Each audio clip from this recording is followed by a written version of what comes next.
Okay, and welcome back to another podcast. How are you all doing? Hope you're good. All right. Today I am joined by the one and only Beth Ellis, who was, of course, a part of Jungjo Unchained. How are you doing? I just didn't want to speak for a second and make people think that maybe you were on your own. Oh, that would have been quite funny, actually. Just have a one-sided conversation. But yeah, I'm all right, thank you. How are you doing? Yeah, I'm all right. I'm doing fine. Yeah. So, in this podcast, we're going to be talking about the Elton John film that we've both been to see. Yep. Rocketman. I made you see it. You made me see it, even though... In preparation for this. Yeah, I was going to go see it anyway, but yes, seen it. I've seen it. We haven't even talked about it yet, have we? So not properly, which is good because I didn't want to, or else we'd just be repeating ourselves. But instead of texting, it'll be speaking. Yeah. So, what did you think of it overall? I really liked it, and it wasn't until afterwards that I realised that Dexter Fletcher was the one that took over Bohemian Rhapsody, and I thought you could tell a little bit. Like, he did a really good job. Mm-hmm. I thought. I didn't expect it to be a musical. Well, it's basically a musical, wasn't it? I didn't expect that. And when they started like singing, suddenly I was like, oh. And I'm not like a massive fan of musicals, but I did actually quite like it. And once I like lent into it, I was like, yeah, I'm enjoying this. I thought the like acting from Taron Egerton was just amazing. I think he's just incredible. He can do everything. Yeah. And like the fact that he sang all the songs as well, and I thought it was lovely, really good. Yeah, no, I agree. I think, I mean, not that it's a bad thing, but there's obviously people going to make direct comparisons between Rocketman and Bohemian Rhapsody because they're so close to each other and from a similar era with Elton and Freddie Mercury. And obviously now they had partly the same director. But they were totally different films, really, because Rocketman was much more of a musical, whereas Bohemian Rhapsody was about Freddie Mercury joining Queen or creating Queen, and the songs fit around them. Like, it was like them when they wrote the songs, they would perform them, or you'd hear the songs when they're touring. Whereas with Rocketman, like one of the first songs we heard was like the orchestration of Rocketman when he was like 5 years old playing the piano. Yeah. And he did I Want Love, which was like one of his more recent albums on Mansfield, which came out in like 99 or 2000. I listened to that in Ecuador. Me and my dad had that album in Ecuador. I think it's something like Mansfield. Has he got a big Ecuadorian following?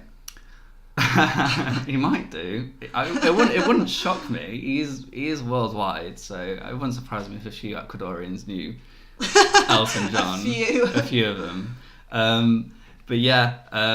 But it was great. I thought I wasn't expecting a musical, but I was glad I got one. Yeah. I was really happy. I remember because I saw it with my dad. After the film, he said that just reminded me a lot of La La Land. Yeah. I was like, I see what you mean, but then like for me, La La Land reminds me a lot of Rhapsody. No. La La Land reminds me a lot of like 1940s musicals and how they'd all spring into life on a whim, like just they'd all be dancing and singing in the streets and stuff like that. I was quite reminded of La La Land, the scene when the Saturday Night's Alright for Fighting. You know, when he's playing the piano and then suddenly he's like running outside and everyone's like fighting and then they're dancing, and then that was very La La Land to me. I really liked that scene. But I'm not well versed on my 1940s musicals, so I couldn't tell you if it was old or new or what. But from like the stuff that I've seen, like Singing in the Rain, like the whole just dancing in the street and the lamppost scene as well. So, but for that scene, that was one of my favourite scenes, the Saturday Night's Alright for Fighting, because the transition of him from like must have been like 12 and then into like late teens, and it looked like it was done in one take and one shot, and the whole choreography of everyone dancing, like it was really good. Like the cinematography, the director, he did Eddie the Eagle as well. Oh really? And he did so this is only his fourth film that he's directed, and he did, I think his first film was Wild Bill, and that was like a gangster British gangster film basically. Think like Guy Ritchie, because his directing reminded me a lot of Guy Ritchie. The whole like motion, moving of the cameras around people. I really liked it. But yeah, no, it was really good choreography. I really enjoyed the choreography, and it was just a great film overall. And like you said, Taron Egerton is got to be rated. He's such a good actor. Like, I thought he'd be typecast as the bad kid from Kingsman. Yeah. And put in that chavvy role, basically. But now he's really just... I mean, he was Eddie the Eagle, wasn't he? He's just doing so much. I think he's really cool. The film as well, like, it's so funny because that song, Saturday Night's Alright Fighting, it was written about Market Raisin. Yeah. Yeah, like, which is where, like, you know, like, a pub basically, like, close to where I live, and, like, the guy... Bernie Taupin lived in Tealby, where I'm from. We almost moved into one of his old houses, actually. Like, if we hadn't moved into the one we lived in. But was the actor like Irish or something? I feel like his accent was a bit dodgy. Jamie Bell. Yeah, I don't know what, because Jamie Bell's been in a lot. Like, he's a good actor, but he's got like, I'm pretty sure he's English. What? So what was that accent? I don't know what he was trying, because. At times, it sounded like an Irish actor trying to sound English, and I was like, okay. But yeah, I was just... Yeah, I don't know if he was... I mean, I don't know if he was trying for Midlands, but Midlands is not that, because this is Midlands. This is Midlands right here. I mean, Taron Egerton is Welsh, quite strongly Welsh, isn't he? And his accent was flawless. So. Yeah, he is. I want to find out where he's from. Yeah, Jamie, I'm sure he's English, because he was in... Well, it doesn't make a difference because he was doing an American accent, but he's in King Kong, the one from 2005. But yeah, Richard Madden was in it as well. Oh yeah, which was the hunk of a man, the bodyguard himself. Why? This is another thing that crept up in my head as well. Why did Freddie Mercury and Elton John have such shit managers? I've said that to my mum. Yeah, both of them had such awful people. And they were sleeping with. Exactly. Yeah. Both working and sleeping with them. And it just hindered their lifestyle so much. It's like, my mum was saying that it's because that's who I saw it with, that it's kind of, they're the strong and stable. They're the strong, stable ones, whereas like the rock star can then take as many drugs, do what they want and kind of go off the rails, whereas they've then got someone that's got that business head and like, they can say to them, right, you've got to be this place, that place, and they sort of allow this person to control them because they're sucked in by the lifestyle and losing control and stuff, which I can imagine it's quite a slippery slope to go down. But yeah, he was very hateable in that. Like, I wanted to punch him. Like, he was an absolute prick. Yeah. Same. And he was really good and well suited to the role. But there was an old guy that was sat near us, like, with his wife, and every time there was, like, you know, a gay scene or whatever, he was, like, tutting and stuff, and I was like, you're in the wrong film, mate. Yeah, you really are. But did you know that was the first gay sex scene in Hollywood? No, between two men. Between two men in, like, a major Hollywood motion picture. Yeah. Which is like, what the hell? That was a big surprise for me. I know, I was like, surely they've done one before, but... Apparently not. So Jamie Bell, by the way, is from Billingham in England. I don't know where that is, but it's not Ireland. So Billingham sounds like you should have a normal accent.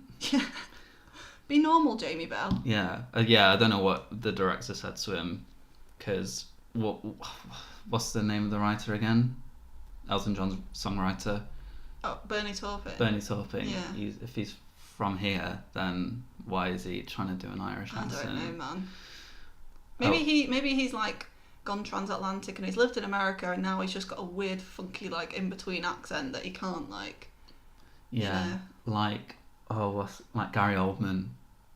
He's just, his accent, because he's done everything. He's done, like, Russian to American to Australian to, like, Eastern European. He's done everything, and he's from, like, Essex or somewhere like that, and he's lost his accent, and he sounds like a cross between Australian, American, and English all in one. Really? And he's actually like I think it was on Graham Norton or something like that, and he's having dialect coaches to get his English speaking back, like his natural accent back. No way. I want to listen to an interview now. This is like really intriguing. His his speech, the way he talks is just everywhere. It's everywhere. And, like, sometimes he sounds like this, and then he just sounds really normal, and then he goes a bit American, stuff like that. He's crazy. He sounds like me trying to do one accent. He's a top-notch actor, but he's not in the film. So why are we talking about carrying on? No, there was someone else I was thinking of that's just British, but they sound American now or something. But yeah, I can't think of who it is. So Christian Bale, perhaps, because he sounds. Yeah, possibly. But he's Welsh, isn't he? He's Welsh, yeah. But he does sound a bit from everywhere because he does all sorts, not only to his voice but to his body. Do you follow History of Cinema on Twitter? No. On Instagram, sorry. No. They do like loads of collage photos for like. So it's Christian Bale's birthday or something like that the other day. It probably was his birthday, and they did like each photo of him for movies. So like 2004, he was in a film called The Machinist, and he played a character who hadn't slept in over a year, and he was ultra thin, like anorexic. And then the next year in 2005, he did Batman Begins and put on over 200 pounds or something like that. Just bulked up hugely, and like no wonder he's got kidney problems now. Yeah, I think we even learned about that in psychology. I don't know why. What were we doing about? Yes, we did do food in psychology, and we learned about how like it was such a massive risk for him to do that and stuff. But like, hopefully for when he played Dick Cheney, he what was the film called? Was it just Vice? Vice, that was it. I was like, it wasn't called Dick. It wasn't called Cheney. What was it called? Vice. Yeah. Hopefully he wore like a fat suit and stuff, because I mean, you've got to admire him, but at the end of the day, like there's a point where you've got to slow down and look after yourself and stop being so method. I know. I do worry for his health sometimes. But now he's in another film this year, and he's like pretty well. He's not like a stick, but if he wasn't wearing a fat suit, he's lost a lot of weight. Like he's probably lost another like 8 stone. Oh God. For this role. It's crazy. He puts in the work, but he's trying to be. Also, I heard, doesn't someone like Daniel Day-Lewis do like loads of, someone like does some crazy shit, like some really really method stuff. And apparently on the set of The Dark Knight Rises, he would only speak in his Batman voice. It was. Yeah, you know what? I heard something about that with Daniel Day-Lewis when he was playing Lincoln. He said to everyone, even the director, to call him Mr. President. No. Yeah, that's the truth. That's embarrassing. That's the truth. That ain't no lie. Helen told me that, you know. I swear. It's definitely true then. Yeah. She comes out with some great stuff. She is like a fountain of useless knowledge. Yeah. That's a great fact. A great little factoid. But yeah, back to Rocketman. We kind of lost. Where were we? We were just talking about how good it was, weren't we? Well, I feel like we were going to talk about something else, which was talked about Lincoln. So that's a nice segue into politics. I guess so. Abraham Lincoln, he was president. Yeah, Let's he was. Talk about Brexit. Let's talk about Brexit. Yeah, a guy who stopped slavery, and now we're going to talk about Nigel Farage. Nigel, who kind of doesn't want it back, but might as well. Right. Obviously, we just had the European elections. I didn't vote. I didn't register. But even if you didn't have to register. Did you not? I think you did. Well, did you not get your poll card through for the? No. Oh, okay. So somehow I was already registered, even though I don't remember doing that. But yeah. Okay. Sorry. No. Keep going. No, it's all right. I wasn't going to say much other than I probably would have spoiled my ballot anyway, because I hate it when people do that. I know. Well, you can talk to my dad after in a bit, but bring him in. Yeah. Let's do this. No, I'm joking. No, because he'll go off on one, and it'll be 4 hours long, this podcast, and I won't be able to stop him. But yeah, it's just politics right now. I just cannot stand it because I don't like a single one of them. No. I don't think I can name one person that I really have a gravitation towards saying like, you're all right. I could vote for you. Because there's not one. Who did you... Oh, you don't have to say who you voted for. Well, thank you, but I will say, I don't mind. I voted Green because Well, I live in a very, very conservative, like, village anyway, so I could just do what I wanted. I could have voted, you know, I didn't, like, for all general elections and stuff, I don't have to vote strategically because there's no point, so I just thought I'll vote for Green because I'm fed up with Jeremy Corbyn right now. Like, I was a big champion of him before, but he's just too weak of a leader. He's too... Everything people say, you know, and I kind of, you know, the anti-Semitism and stuff, it's all just a bit... It's not good. So, I voted Green, and I went up with my mum, and my mum is one of those people that just... She reads, like, headlines, and she reads... Like, she sort of pays attention with sort of what's going on the news, but on, like, a very surface level. So she didn't fully know, like, what she was doing. So we go in, and then we voted, and then I was like, oh, okay, so who did you vote for? And she was like, oh, I'm not telling you. And I was like, right, okay. I voted Green. And she was like, don't hate me, but I voted UKIP. And I was like, right, okay. Didn't expect anything better. So, and then yesterday, wasn't it, that the results came out? And then the Brexit Party's done basically overall really well. And my mum was like, oh, I voted for them. I was like, no, you didn't. You voted for UKIP. And she was like, no, I voted for them. And I don't think she knows who she voted for. Either that or she's just lying to make it look like she voted for the winner. But I was just so infuriated with her. I was like, are you just following Nigel Farage to whatever party he's currently in? So my Green vote was very much a... what's the word? Wasted. A waste of a vote. But I still wouldn't spoil my ballot because... Fair enough. It's an admirable thing to do. But yeah, my dad did that. And I don't think he'll mind me saying that because it's not like his vote counted anyway. But at least they get recognised, unlike people who don't vote. They don't, though. They are announced in general elections. They are announced how many spoiled ballots there are. Because the ballot papers still get sent through, and they still have to look at them and count them. So they count, Labour got this many, Conservatives, and then this is how many spoiled ballots there were. They still get read out, even at the generals. So do the people at Westminster or whatever, do they get that information, or is it just the person that's counting the votes? They see a spoiled ballot and they're like... They will get that information. I mean, because that's always what I thought was just like... It's just going to be some, like, random person that counts the votes, and then they're like, all right, this is spoiled. Maybe it'll get recorded, but no one actually finds out. See, I don't know if the information relays all the way back to Westminster, or if it just stays in that constituency. I was going to say district. But yeah, I'm fairly certain, like, whenever I've stayed up to watch the elections, and Sunderland is always the first one, and it says...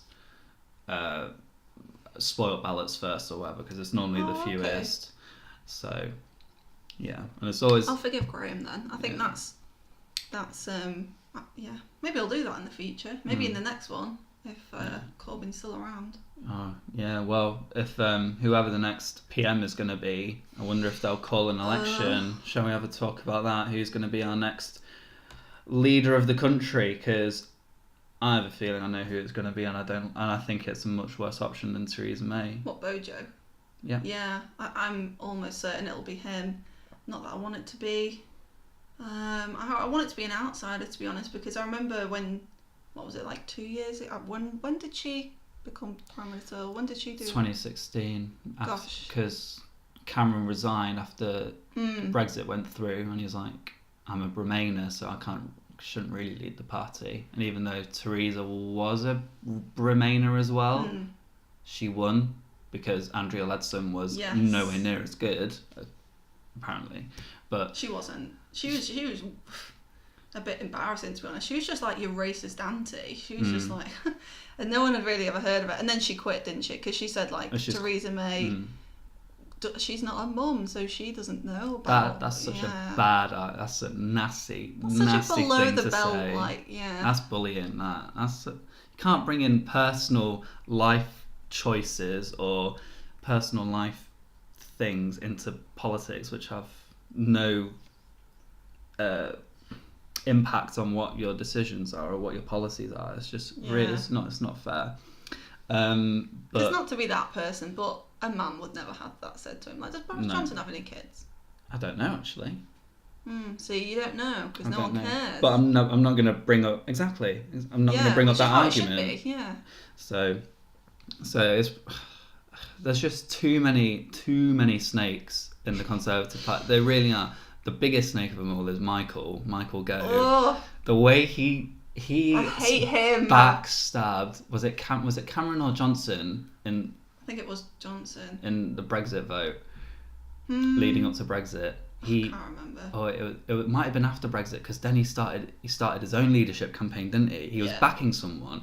Actually, it was Johnson, wasn't it? Because he was backing Johnson. Then he was like, "No, I don't like you anymore," and then he started his own leadership campaign. Yeah.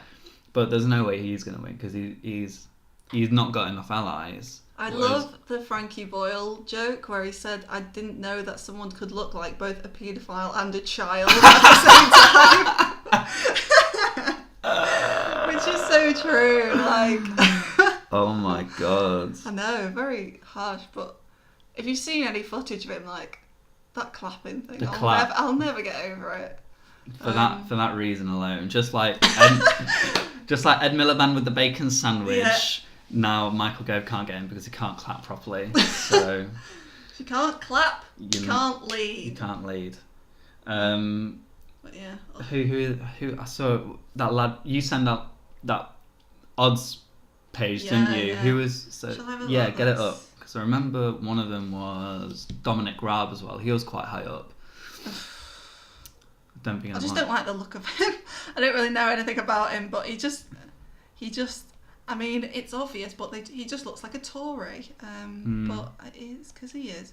Let's have a look. 5-4 Boris Johnson. Yeah. 5 Dominic Raab. 10 both Andrea Leadsom and Gove. 12 Jeremy Hunt. 20 Penny Mordaunt. I've never heard of her. Not a clue. And Sajid David, who I know, but. And then Rory Stewart, who I've never heard of. No. So right now I'm backing Rory Stewart. See, I'd go for Jeremy Hunt just because. Ed. I don't. He's evil. He's legitimately evil. He's responsible for how the NHS is now. I'd say He looks like a prime minister. I'll give him that. Yeah, that's exactly why. That's the only reason why. Yeah. See, name and look. It stands for a lot, I think. And it's a Jeremy. We can't have Corbyn. Let's just have Hunt. So. Well, he went to Japan and then said, "Oh, my wife is Japanese, but she's not. She's Chinese." For God's sake. What I miss, like. I'm sorry, but that is such a ridiculous. strange thing to happen. Like, if you can't even go abroad and talk about your wife correctly, how are you going to lead a country? I feel like if that was a left-wing person, then it would have been. They'd have got shredded. Daily Mail would have been all over them. Corbyn on his communist bike. Do you remember that? Jeremy Corbyn's Mao-like bicycle. Yes. It's got 2 wheels. Can you believe that? On a bicycle, 2 wheels. That's insane. Yeah, that's just. And then when they did that little like mini story, that was like, they hired an author to write like a full page story about a possible dystopian future in which Corbyn is prime minister, and then it's like they said like Christmas would be cancelled, and it was like it was a piece of fiction, and they just like published it, and I was like, what is going on? Why they? Anyway, so weird. They're really good at spinning shit on the right, aren't they? But that wasn't even spinning shit. That was just some like crack behaviour. That was like, it wasn't news. It was like fiction. Yeah. Yeah. Well. When's Rupert Murdoch gonna die? That's what I'm How old is he now? You can't. He's like in his. I feel like he's like 90. God. He's really old. He looks old anyway. It's that Australian lifestyle that's keeping him young. All that ultraviolet. And marrying young women. Yeah. What's that? What do you get from the sun? What vitamin do you get? Vitamin D. Well, that vitamin D that's keeping him young and fresh. He's probably go surfing every weekend, so on the Gold Coast, so he's doing all right. But yeah, politics right now is a shambles. Do you reckon whoever the new PM is, they'll call a snap election next year, or do you reckon they'll wait it out until when we're meant to have the next one, which is in 2022? I mean, I hope they wait it out so that then Labour can hopefully sort themselves out in time. Because if they call a snap election, they're just going to win again. Unfortunately, there'll be a massive. It'll be like the EU elections. There'll be a huge split of votes. People will go to Lib Dem, Green, wherever. But ultimately, there are fewer right-wing choices than there are left, and so the Tories will like just slip in again. I think like somehow because everyone's deserting Labour, so it won't be good. It would be the smart thing to do, but hopefully someone like if it is Boris Johnson, he'll want to enjoy a moment in the sun for a while and just enjoy the power that he's going to get and eat as many children as he wants and all that stuff. So it's bleak, but it's annoying because a lot of my family, I think almost everyone in my family voted Leave, and I apart from Harry because he couldn't be bothered, but and then all they ever do is moan about, oh, I'm sick of hearing about Brexit, oh, this is a massive shambles, blah blah blah. I'm like, what did you expect? You voted for this. You voted to hear about Brexit constantly. You voted for a shambles because we didn't know what we'd be getting into. So I don't know how you dare complain when this is something you've literally voted for. So I mean, I know, sorry. No, keep going. Yeah, I know, but you voted Leave as well. So I voted Leave based on who proposed the better arguments. If we do magically have another referendum, no, we won't. We won't. It's not happening. As much as I know someone, as we both know someone who would love to have another referendum, Amy. Yeah. It's a pipe dream, unfortunately. So we're not having another referendum. So yeah, but I would change my vote. Yeah, I do regret voting Leave because now we're just in a. But I don't blame you because I went into it when it very first started. I was like, yeah, I'll vote Leave just because, again, it was a change. It's a change of situation. They did bring good arguments, but I just couldn't stand to give Nigel Farage what he wanted. And ultimately, I think the benefits of the EU outweighed the cons of it. Yeah. So that was what swayed me. But yeah, no, I don't blame you, and I don't like the idea that all Leave voters are racist and this, that, the other, because there's a lot of Labour constituencies that are hugely Leave. It's not just like a right wing, what's the word I'm looking for? Whitewash kind of thing. Yeah. Yeah, it's more complicated than that. It is. But yeah, this talk of politics has got me all depressed now, as we said it would, because it is. It's just, yeah, we'll see what happens, I guess. We'll see what happens. It'll be interesting to see who's. So Theresa May is leaving on the 7th, which is next Friday. That's next Friday. I'll take your word for it. It is. I worked it out in my head. And then when will we have a Prime Minister? I assume the Wednesday after? It'll be surely the week after. It'd be instantly, surely. We're not just going to go without a Prime Minister for a week, are we? Well, how long did we have between Cameron and May becoming PM? Actually, yeah, I don't remember. Because there's the whole leadership elections that has to happen. But I thought they'd sort that out so that she could leave and then someone could go straight in. But yeah, maybe you're right.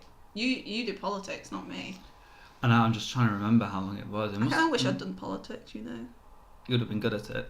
Thank you. I think I would have been. I got a D. I shouldn't have done politics, but I either had, because I didn't do, because I only got 5 Bs and 4 Cs at GCSEs, so I couldn't do psychology because I didn't get a B in. Well, I got a D in psychology, so I think. Well, hey.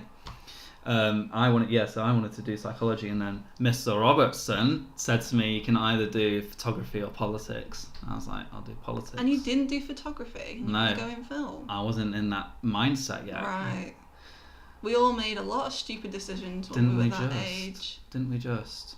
Yeah, I wish I'd done politics. Give Helen another girl to be her mate. I mean, I know Katie was there, but... She dumped her after a year. Yeah. Katie left. She'd had a... Well, that was her 4th subject, so I don't blame her for leaving. Leave.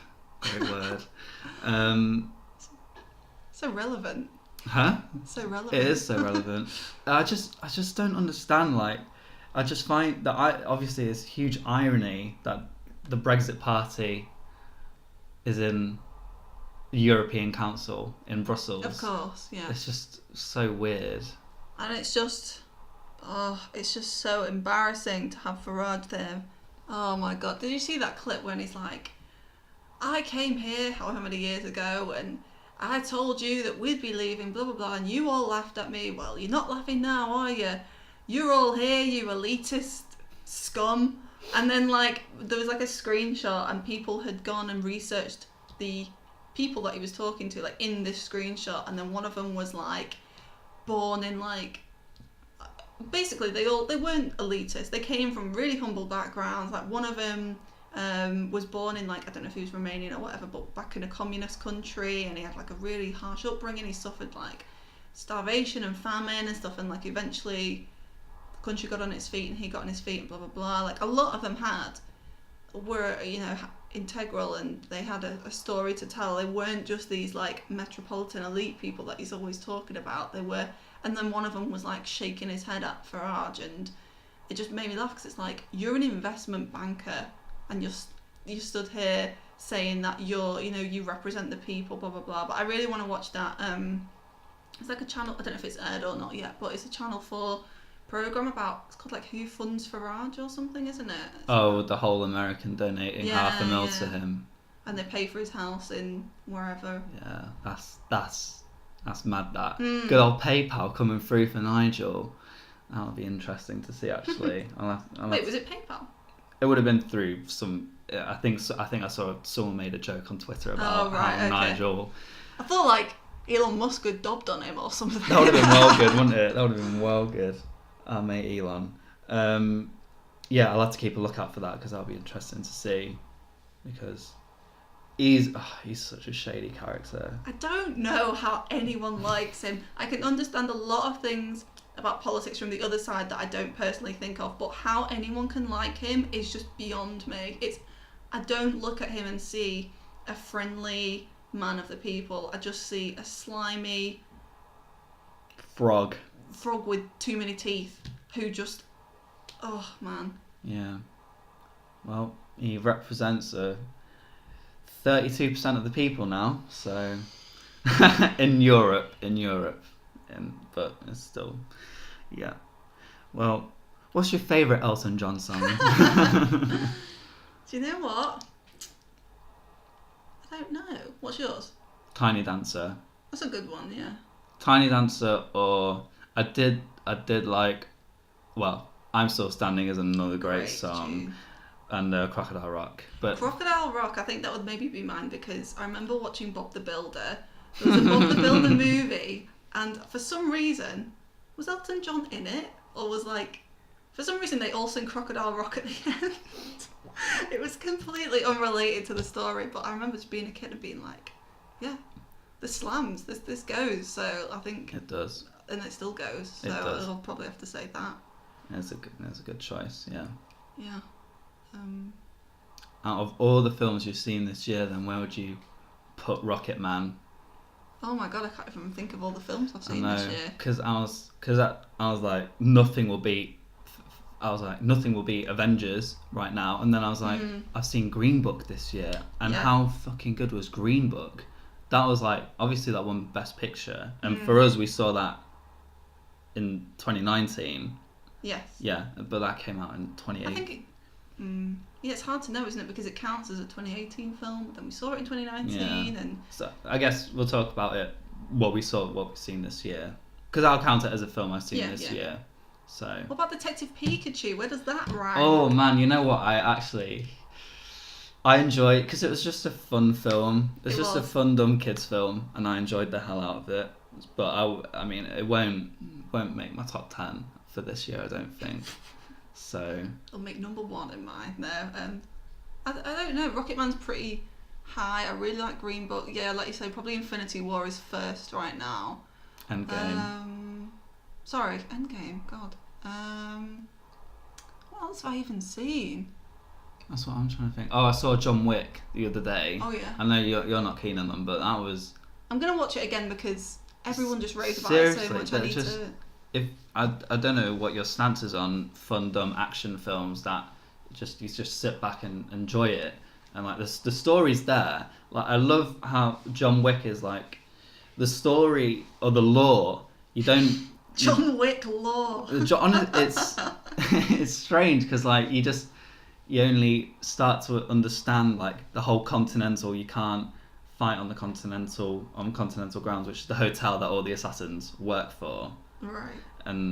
But like there's the higher table. You start to find out more about them in John Wick 3, and it's all really interesting lore. And I always think about how did this all start, because there seems to be at least like 1 million people around the world working for this organization, and you don't know how that happened.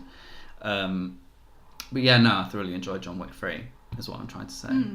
Well, I think I do require more of a storyline, because I do like a lot of action films. I saw Edge of Tomorrow for the first time the other day. That's a good film. And I really liked it, actually. I didn't think I would, but yeah, it was really good. And Emily Blunt, I'll watch anything with her in. I enjoyed that, but then I looked at some reviews and it was like, oh, this is like the brainy sci-fi flick you never knew you needed. And I was like, it wasn't that brainy. So I think that like the standard for brainy action films is quite low. Yeah. No offense, that critic, but yeah, I've been reading about this film called The Lighthouse, which I'm really excited for. Do you know about that? I don't. Do you know The Witch, the film The Witch by? I've heard of it, yeah. It's that director, and it's coming out. It's like just shown in Cannes, I think, in Cannes rather. And it's Robert Pattinson, Willem Dafoe, and they're both lighthouse workers, and it's shot in black and white on like old film and stuff. And they basically, it's like a psychological horror, like they both slowly go crazy, and I think it's going to be like this year's The Favourite. I'm really looking forward to it. Nice. I hope like it gets shown in the UK and stuff, because it's meant to be like, everyone is saying how phenomenal Robert Pattinson is. So that sounds really good and a bit weird. Yeah. Apparently there's a lot of farting in it, which is like well, if it works in the film, then I guess we'll see. If it's a but yeah, I'm looking forward to that. Yeah, I think there's a lot of good films coming out this year, but for me in particular, it's got to be Once Upon a Time in Hollywood, which I'm so excited for. Very, very excited for that. Have you seen the new trailer? No. It looks good. Yeah. It looks very good. Because obviously it's been shown in Cannes, and they've all the actors have put on their social media, please don't spoil anything for people who don't have the chance to go to Cannes and see it. So, and apparently some people have been saying that it's his best film since Pulp Fiction. Good, because it was ages, wasn't it, coming out? Been ages in the making. Yeah, it has, because his last film, this film that he's... Yeah. I think. Yeah. There was one film that just was taking forever. I think might have been Hateful Eight. Yeah, because maybe it was that. He wrote the script got leaked, and he said he wasn't going to do it, but he'll do a live script reading of it with all the actors who are going to play the characters. And the people who were there were just like, you've got to make this film. And he made the film in the end. And now he's done this film. So it's been 4 years almost 4 years since The Hateful Eight. And then he's only gonna do one more after this one. So it'll be... Why? He wants a legacy of just 10 films. That's what he said. He just wants 10 films, and then he wants to move on to maybe possibly writing books or directing theatre, which will be interesting to see as well. Oh my god, Tarantino in the theatre. There's going to be a lot of... how's he going to fit all the blood in live? They have the facts, I'm sure. Yeah, that's true. He said he wanted to do Hateful Eight as a theatre piece, which is definitely doable because it's all set in one small haberdashery. But I think Reservoir Dogs would work really well on the theatre. I know there's a few outside scenes, but you could just put in dialogue to talk about them and what happened. Like, people will know the film, assuming people know the film who are going to go watch Reservoir Dogs at the theatre. they'll understand what's going on. It was not the film I was expecting, because I told you and Amy and Tom, I only watched it for the first time the other day. I'm kind of just educating myself on. I watched Jurassic Park for the first time last night as well. Really? I'm really just going over films that I should have seen 10 years ago. But yeah, I really liked Reservoir Dogs. It wasn't what I thought it'd be. I loved he'd be a good writer for books, I think, because I just absolutely loved the sequence of the storyline. Was really cool. Yeah, love a good plot twist as well. Yeah. Did not think that guy was a cop. Mm-hmm. Yeah, decent. But yeah, what was I going to say? I don't know, mate. What were you going to say? There's another film that I really want to see called Booksmart. Have you heard of that? Nope. You know Olivia Wilde? Yeah. What's she been in? I only know her because she's famous. I feel like I'd know her face. She's in Drake's Nice for What video. Okay. She's brown haired and white. But yeah, so she directed it. Yeah, go on. Keep talking. It's meant to be the female Superbad basically, and Jonah Hill's sister is in it. It's not directly Superbad, but it's that one night of craziness before they leave for college kind of thing, and it's meant to be insanely good. And they're everyone's raving about it in the US, and they're only showing it in the UK, or at least locally, at 9 p.m. in Lincoln for 3 days, and then it's not being shown anymore. And That's I'm really ridiculous. pissed off because That's ridiculous. I feel like it's the kind of film that that a lot of people would enjoy, because it's everyone loves Superbad. Mm. So Yeah. I'll try and very legally watch that somehow. On iwatchfilmslegally.com. Yeah. Yeah. And then at the end of the year, we've got Star Wars to wrap up all the last film in the saga, and then they'll do. I trust some other JJ. stuff. I trust him. Yeah, I think he's going to be doing something different, and not because Episode 7, as much as I really enjoy Episode 7, it's very, very, very, very similar to Episode 4. So it just retreads very similar storylines. R2D2 has a piece of information that he needs to get to Princess Leia, or no, he needs to get it to Obi-Wan. Yeah. And BB-8 gets given a piece of information that he needs to get to Leia, and then they have to blow up the Death Star. Yeah. And they have to blow up. But it's a winning formula. It is a winning formula, and I really enjoyed Episode 7. So. I loved it. And to be fair, I haven't watched it since I watched it in the cinema, but The Last Jedi, it was okay. Props to Rian Johnson for trying to make things a bit more interesting and different. I watched it again recently, and I still enjoy it. It's not. I've watched it. I think that was probably the third or fourth time I've watched it now. And obviously, law of diminishing returns. It doesn't get better every time you watch it. With most things, anyway, and certainly not with The Last Jedi. Oh, I've never heard of that. Yeah, the more you see something, the lesser it gets. The law of diminishing returns. It's quite depressing.